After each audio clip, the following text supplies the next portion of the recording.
Welcome to Canine Conversations. My name is Constance Dwyer, and joining me is my co-host, Sara Hamburger. Our mission is to educate people on science-based training that develops trust and connection for the best possible relationship between you and your companion animal. So sit back and enjoy today's podcast. Thank you. Hi, I'm Connie Dwyer, and I'm here today with my co-host, Sara Hamburger, and we're here to talk about canine conversations. I've been working with dogs over 25 years, and one of my adventures was working at the shelter where I met Sara. And I'll let her take over and give a little bit about herself and how she got into this field. Hi, I am Sara Hamburger, and I am a avid dog lover. And I started out in the shelter world working as a kennel worker.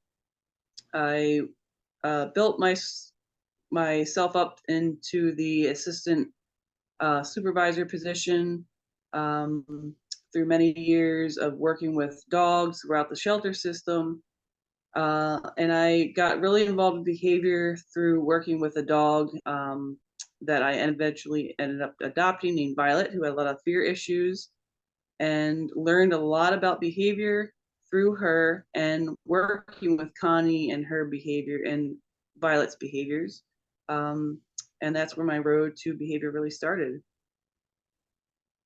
Yep. And so what we're hoping to do is help everybody learn from our experiences, and because there's a lot of information out there, and it's hard to always know if you're listening to something that's going to be beneficial.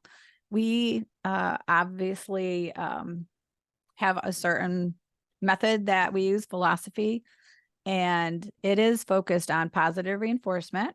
Although obviously, as we'll describe too when we get into this a little bit more, in life, you're always working in one of the areas of the learning quadrant. So we'll have a podcast about that, although I don't think we're going to get into it too deeply here.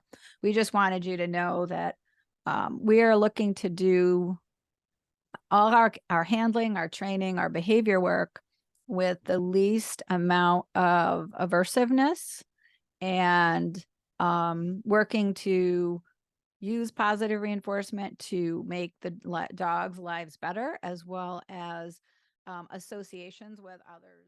Violet was in the shelter for 2.5 years before I met her. And I remember being first employed at the shelter. I was a kennel worker. I was responsible for cleaning her pen and working with some of the dogs that were there. And I remember, and I've grown up with dogs my whole life.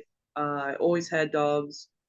And I remember going into the shelter system and seeing dogs I've never seen before, including Violet, who was a 85-pound pit bull.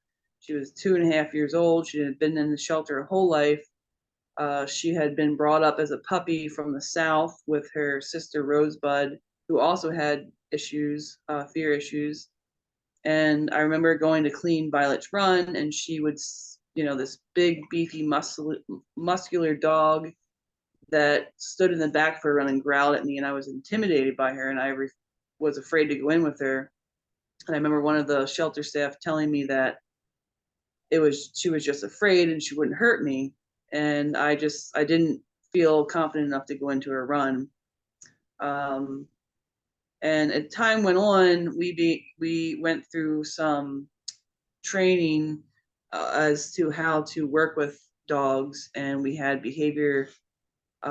We call them BMT dogs, and they were behavior modification training dogs. And I had a couple dogs I was working with that had some issues, and I got to a point where I was confident enough to work with Violet, and I had hoped they would ask me to work with her. I didn't feel confident enough in my skills to be able to handle her, but I wanted to learn more about her. And they did. The management came up to me and asked me if I wanted to work with her, and I said yes, hands down. I'd love to learn how to work with her. And that really became my journey into understanding dog behavior, which I thought I already knew about because I've had dogs my whole life. And my journey with Violet, and she had a lot of behavior issues. She was very fearful, and which I think is one of the most interesting behaviors to work with, is very complex behavior. Mm-hmm. You really have to know what you're doing to work with fear-based behavior. And so I learned quite a bit about that over the years. I'm still learning about it. But that's how I got involved with Connie. She was the behavior consultant at the time at the shelter, and she was teaching me how to work with Violet and her fear-based behaviors. But Violet, in her kennel, she was so fearful. She only trusted the people that she trusted, and she had some issues with men, which is a normal fear-based behavior. Usually, dogs Mm-hmm. with fear-based behaviors have issues with men mostly for different reasons. We'll probably talk on that topic at some point. But even the workers there, the shelter workers there that handled her or had to go in with her run, uh, over years that she was there, she would still circle. She would circle in her run and cower, and she would urinate. She was so afraid of them, and she had known them for years. So I was really interested in how to gain her trust. And under Connie's guidance and my spare time on my breaks and my lunches and my days off, I would go and sit with her at a distance. I still didn't know what I was doing at that time, but I would go in her run. I would share my break with her. I would try and get her to come up to me. She wouldn't even come close to me. And if she did, uh, I'd try and give her a piece of meat or something. She would take it and quick run away. So that took months, and I kept the journal of it. And I really started to learn a lot about fear-based behaviors and where they were coming from and what they were thinking and what they were feeling. And that really helped me to understand the perspective of the dog and what Right. they were understanding. Yep. So And that kind of I've been thinking a lot about that, the trust, mostly with my horse, but same thing. It's like you have to keep working with them. You can't push it, you can't force it, right? So here again, where we're coming from is we're not doing anything through force. And it has to do with degrees of freedom. And actually, when you're working with a dog in a kennel, it's probably the hardest thing because it's just like working with a horse in a stall. There's not much freedom. So and that could stress. be why, yeah, she takes the meat and runs away because she didn't feel like she didn't feel safe. I mean, she's running off to a corner, which is, I've been experimenting with that. What is trust really? I mean, it's just that they feel safe, that, in any herd or, group of dogs, if they're together, which of course they're not, they're always with humans, but still, you don't know their history. But that is like even more important to them than food, is that they're safe. That's the number one, you know, physical situation that they have to feel good about before you can do much else with them. So it could take longer because you're working in an enclosed space, but your next dog, that's what you'll experiment with, is having them free, like in a large, fenced in field or whatever. And with my horse, what I've been doing is the scary areas where she doesn't feel safe, I just stand there and wait. So she might walk away because she's scared, but then she'll come back to me. And it's all because I've done years of positive reinforcement on that. There's no, it's not a command like you must come over to me. It's like, oh, you came over to me. Well, here's some good stuff to make you feel better about it, and associates it with me. Because how else am I gonna, and how would you really do what? How are you going to tell them you're going to keep them safe? It just takes history, I think, right? Experience. Absolutely. I think that's one of the biggest things I took away with working with Violet was, the trust. And it's the same with horses, like, or any animal or any Right. person, is the trust that you have with them is the utmost importance. And I could have forced her but to do things if I was that person, but I wasn't. And if I had forced her, it would have been the complete opposite. I would have Yeah. she would have become more and more aggressive, Right. and she Right. would have been euthanized. In any other shelter, she would have been euthanized. And so that's a big reminder of like understanding how they, trying to understand how they feel and think, and gaining that trust as best as you can is the best thing you can do for any animal that you Right. have, any And, person too. yep. And you know, you do that through observation. You know, what are they doing? Are they staying in a corner, or are they starting to look at you more and come over to you or get a little closer? Um, so, but you know, you do see a lot of different techniques, I guess I'll call them, in dealing with that. But there is a difference between behavior work and doing that and training. So training is more, you're teaching sit and down and stay. You're teaching them just to do something.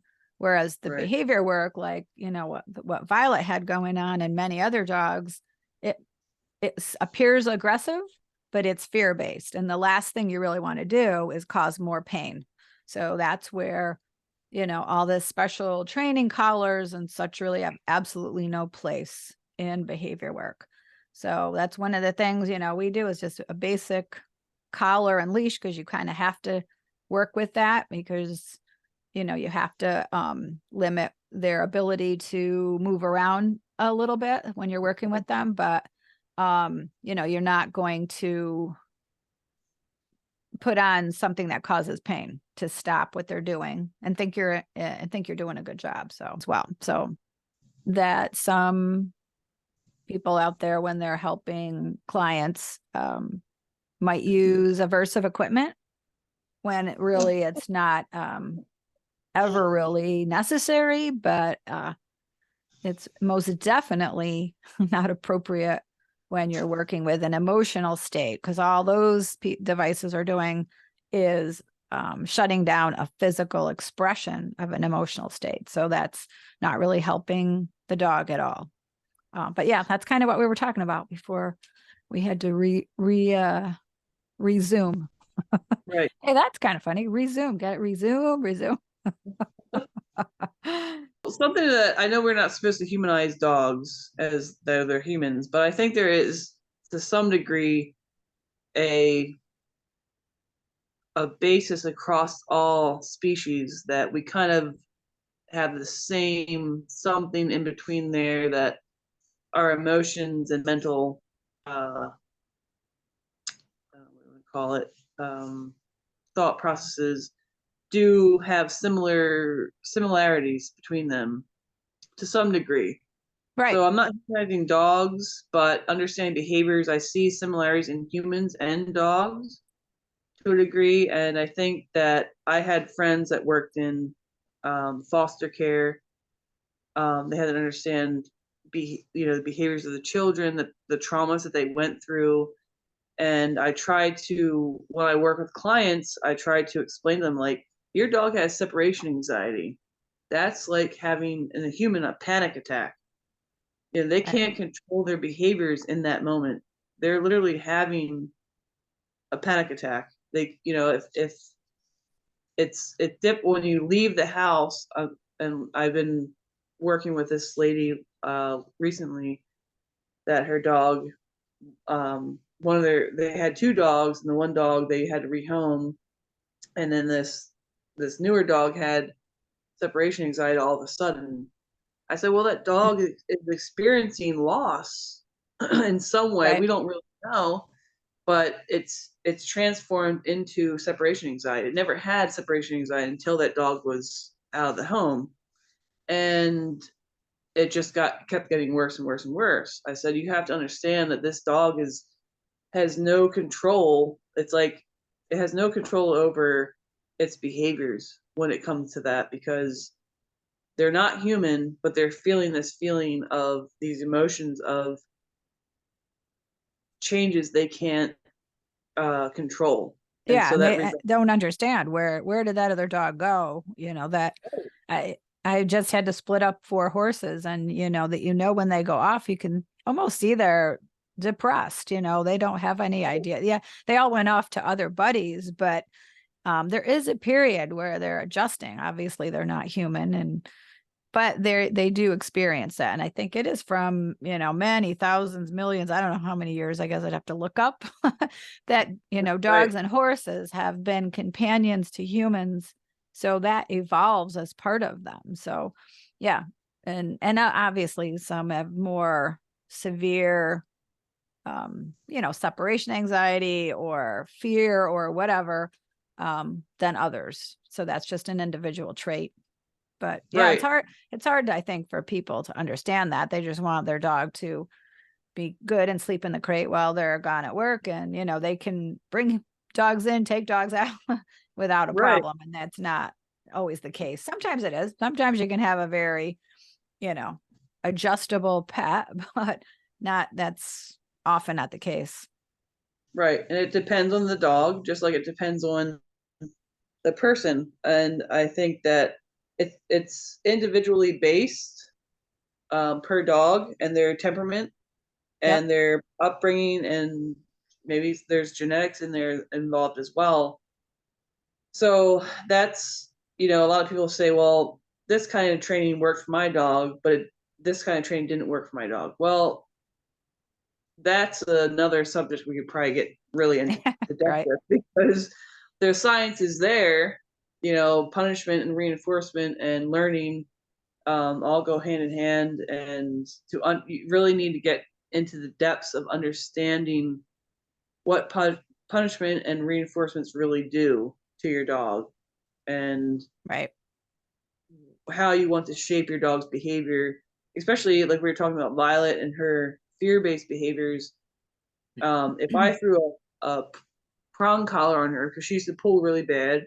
Remember when you and I Oh worked yeah. with We used to do the double leash thing. When the body right? slamming too, right? Pulling and body slamming.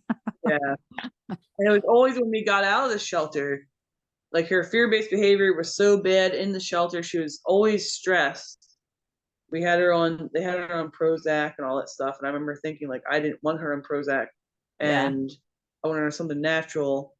And anyways, and I remember thinking, like, she needs to get out of the shelter more because she's so stressed in here. That's why she's has all these fear-based behaviors. She's not getting out enough. So we ended up getting her out more, but we double leashed her because she would body slam, Right. which was jumping up in the air and hitting us with her body, Yeah. right? Yeah. Yeah. She And was, then I think, out of all the dogs I've ever seen, which is a lot, she was like the most athletic at taking down a human.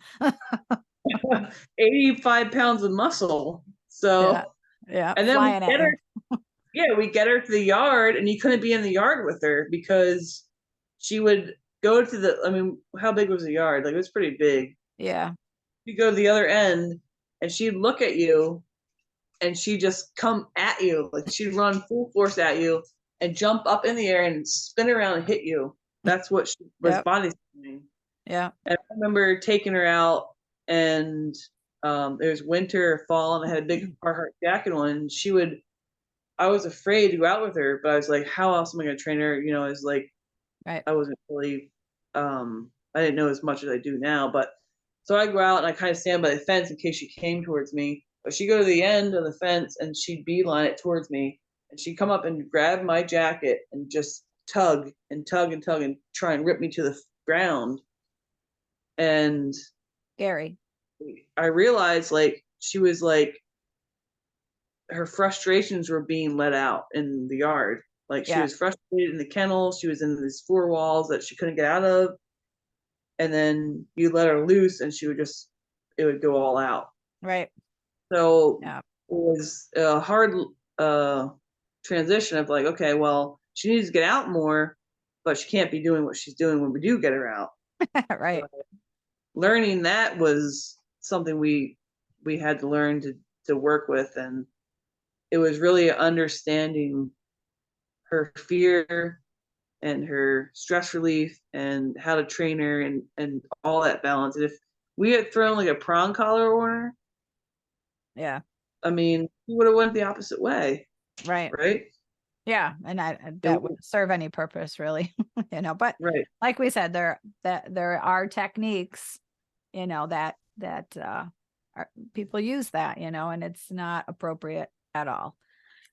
Actually for anything, training or behavior work. But I'm actually working with a client tomorrow, and I think I might video it.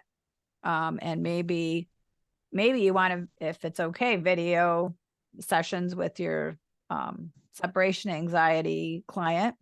And that could be something that we talk about and show like real life. Here's where we're at. We're starting with this person. They have, I think the one which is just a reactive dog. So like I was mentioning before, how some people deal with reactivity by correcting, using a prong collar and correcting the dog's emotional reaction to another dog.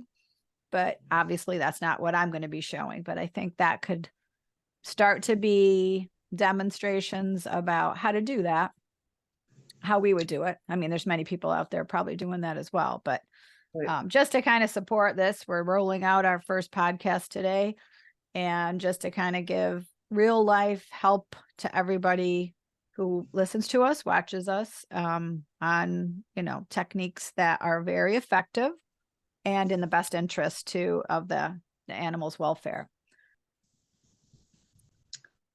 So we're talking about basically why we got wrapped into why our training is different from everyone else's. Right. And which would sell me, honestly, if I'm like watching, okay, well, this is why we don't train with prong collars and shock collars and stuff like that, because of the psychological effects you have on dogs. Right. Yeah. And it's interesting that, and I don't know, you're probably aware of the fact that you see a lot of e-collar training now, and they call it e-collar training. So it doesn't sound horrible, but I've been working really hard with quite a few people that are in our horse training group that, circle, I'd say, not my particular group, but circle in the world, looking to improve how people relate with horses, because that is hugely use of negative reinforcement and punishment, because you're working with a large animal. It's just the way everybody's done it for all these years, and it is so unnecessary. Right. And so we're trying to get that to be, okay, well, this isn't fair to the horse. It's stressful. They all have ulcers. You're just pushing them. And they perform. They're there for their human, but, and it's odd now that, okay, the dog training world, the last 20 years has been transitioning more and more into using positive reinforcement, whether it's play or food or toys or whatever, to train and work with them. And now that's looks like it's going back to, oh, look at the e-collar trainers. Their dogs are listening way better than, using food. And that's because what we live in a world. Yeah, we live in a world of the quick quick fix prescription kind of mentality, and everyone's attention span is going smaller and smaller. They just want results. Yeah. And that's not how behavior works. And you can look in the classrooms of kids and stuff. Like, we might want to mute this out, but look at the classrooms of kids, and they just want to medicate all the kids. Oh, right. Yeah. Because they seats for 8 hours. Yeah. This in another podcast at some point, but that's it's a band-aid for behaviors, because we don't understand the behaviors good enough. We don't understand it, and it's even harder with dogs because we can't talk to them. I mean, we can, but when you understand body language and enough with animals, that is their communication. So you understand that, and I think that's the huge bridge that is being lost, because we just want our dogs to say sit, stay, come, be perfect. Yeah, be like robotic. Yeah. Right. And dogs are the worst, because you have a huge horse, you understand why they, you can't push them around too much. But a dog comes into your house, they have to be perfect, and it's really, really sad that they You know what I mean? They dogs, I think, are one of the domesticated species that get the worst brunt of it because they're Yeah. expected to not be an animal. Right. Well, and that's like you said, with a horse, maybe people interact 1 hour a day or a week with their horse. The horse lives in a stall or in a barn or outside. So you don't worry about potty training, there's not all that kind of stuff. There's not the destruction. Who cares? They're out, they're not in your house. So yeah, it's true. You have an animal in your house, there's a whole other level of expectant behavior, which might not, if they don't take the time to train it or understand it's going to take time, you know. And that's why understanding body language with a dog, that which is their language, is body language. I mean, their vocal is there, but that's ignored mostly. But their body language is their language. Most animals, Yeah. and even though there's cats that are domesticated, live in the house, I feel like even cats are more forgiven for their behaviors. Well, the cat scratches you, you shouldn't be picking it up. But if a Yeah. dog bites you or growls at you, it's a bad dog. Yeah. So they live a really tough life. Dogs do, I think. Yeah. Yeah. The ones that need help, Yep. especially. Yeah. So that's, I think, understanding understanding your dog body language and what they're telling you, um, and not punishing things like growling and barking is a big thing to understanding your animal, your dog that's in your house too. Yeah. And that's where you contact people like us and to help you understand what's going on and give you, training plans, behavior modification plans that help um, get you to where you need to be. Because, like I think I just mentioned in that other podcast, we want to have what we want, also be with that animal, the dog, the horse, cat, whatever that they want as well. Then everybody's happy. But there's work involved with that. Yes, and I think that's the bridge we need to gap is, we want to live in a quick fix prescription kind of world, but when you work with behaviors, you're unraveling years or whatever, months or years of that animal doing behaviors that work for them and having to train them and telling them not to jump on you when that's normal for them to do. Right.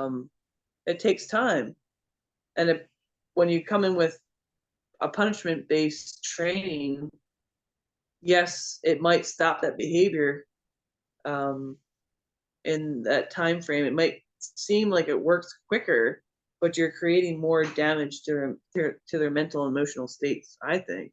Yeah. Well, and what happens too, and I see it a lot with the e-collar trained dogs, and a lot just with horses in general. Most of them is they get into learned helplessness, so they're not who they are. They're just shut down. Dogs can be shut down, horses, and then when you do switch over, sometimes you have a bunch of fallout because it's kind of like they're going through PTSD because all of a sudden you can see that, you're letting them express themselves. So there's a huge transition there often, but it's a Absolutely. shame, yeah, that they have to go through that, but they, to protect themselves, that's what happens is they just don't do anything until asked, so they look like the perfect specimen, but they're not.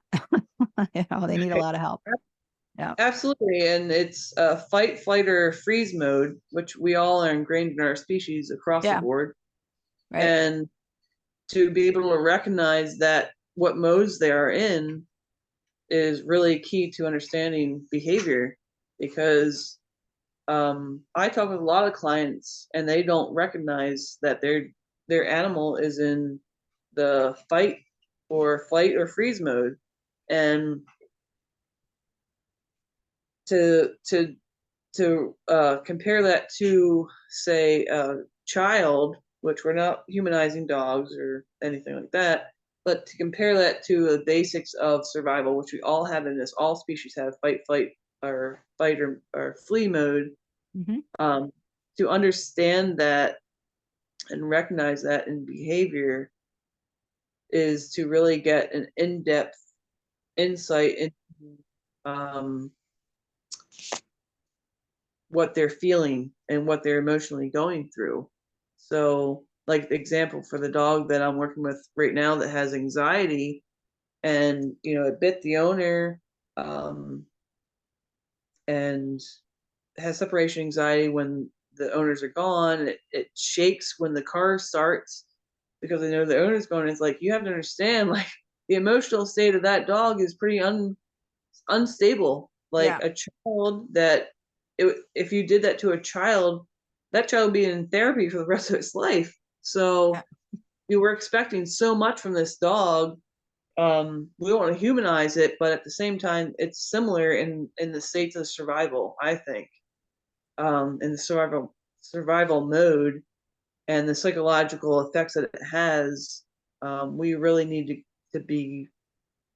to understand more, and that's, I think, what Right. we need to bring to the table, right? Yeah. Right. Right. And I Yeah, think that, by documenting it too, it would help people see that other people are going through a similar situation, and, there could be ways to resolve that. But there is dedication involved. If you have, a companion animal that you brought into your life, you are responsible. You're their guardian. You should be there for them, whatever they might need. So, right. And we can say, well, it's just an animal, which I hear a lot, but yeah, just an animal, right? right.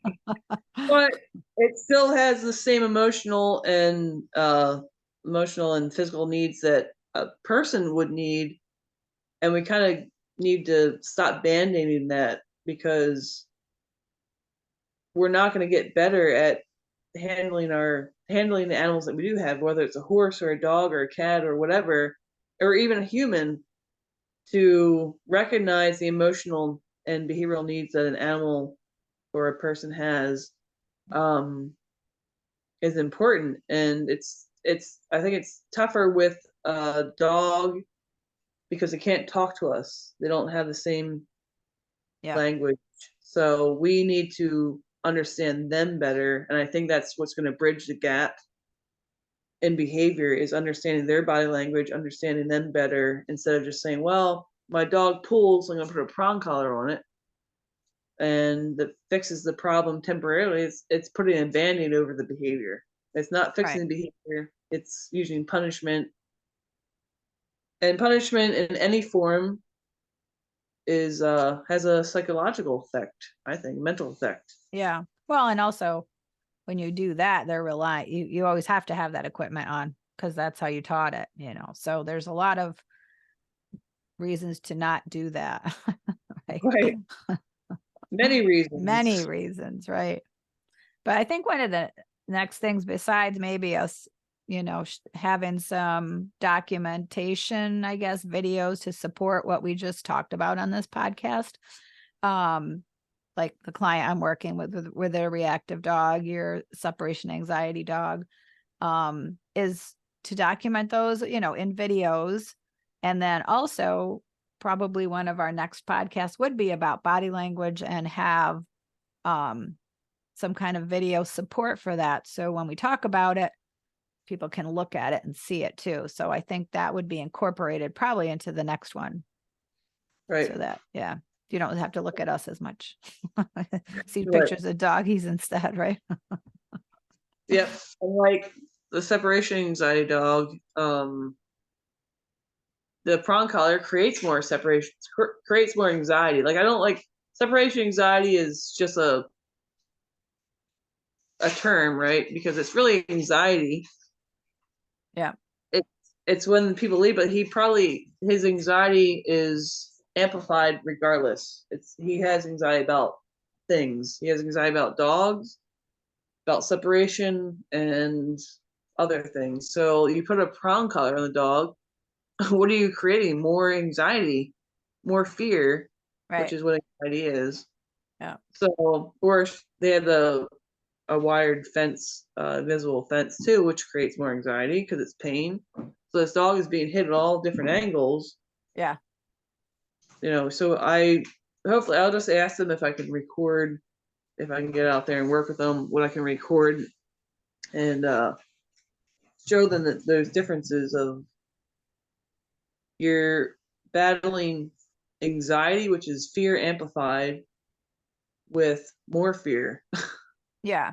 That doesn't It's make not, sense in any no, behavior. it doesn't. Yeah. Whatever you can get, if it's not this client, maybe we'll do, another one sometime, but I think it's Mhm. always beneficial, no matter how many of these that people watch, to, just start learning more and, Yep. asking questions. So that's the thing. So we're going to say, if you want to keep following us, you can like our podcast, our videos, subscribe, because, we're here to answer questions too, right? In the comments section. And if people are local to us, of course, you can contact us, but we all do remote consultations too. So, Yep. And comment subjects you would want us to talk about, I would say. If you have questions about your dog's behavior, ways to work with them, right. understand their behavior, contact us, leave a comment in the below and subscribe and let us know. Sounds good. Sounds good to me. All right. Well, it's my bye. Peace See out. you. Yeah. See you soon. All right. Talk to you later.